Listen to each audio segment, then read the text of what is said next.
The USS Alligator wrecked, we believe, in this area 200 years ago this year.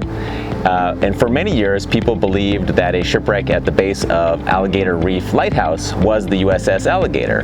Alligator was of interest because it was a very historical Navy ship. It was in the anti-slavery patrol, anti-piracy patrol.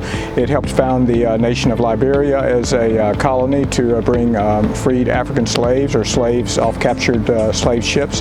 One of its captains was killed in a battle with pirates. At this point in time, we are pretty sure that the shipwreck that sits next to Alligator Reef Lighthouse is not the USS Alligator. USS Alligator, shortly before it sunk, it took on a lot of iron ballast called kentlage, and we didn't find on the wreck that we looked at near the Alligator Lighthouse, we did not find any iron ballast. That type of ballast was generally installed in warships of that period. It was expensive, and merchant ships generally didn't carry it. They felt that stone ballast was perfectly fine.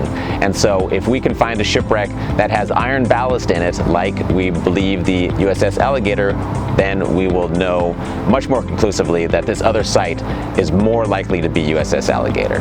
We're running 3 pieces of equipment. So we have the magnetometer, which is looking for ferrous materials, like iron ballast and things like that.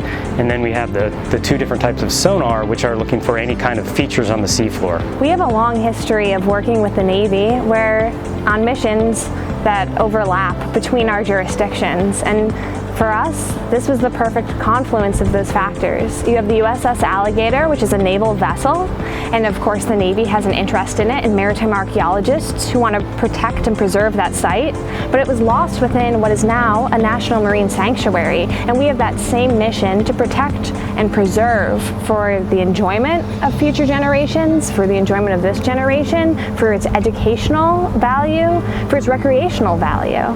The only way to really exclude a site is to find another one that has better characteristics, something that says to us, based on the historical record, that this new site is in fact the USS Alligator. So far, there's been a scattering of artifacts and debris that could be, it could be 18th century, maybe early 19th century. So there is some possibility that there could be some, some interesting related artifacts, but we haven't found anything that is like a smoking gun that would say this is the site that we're looking for. Not yet.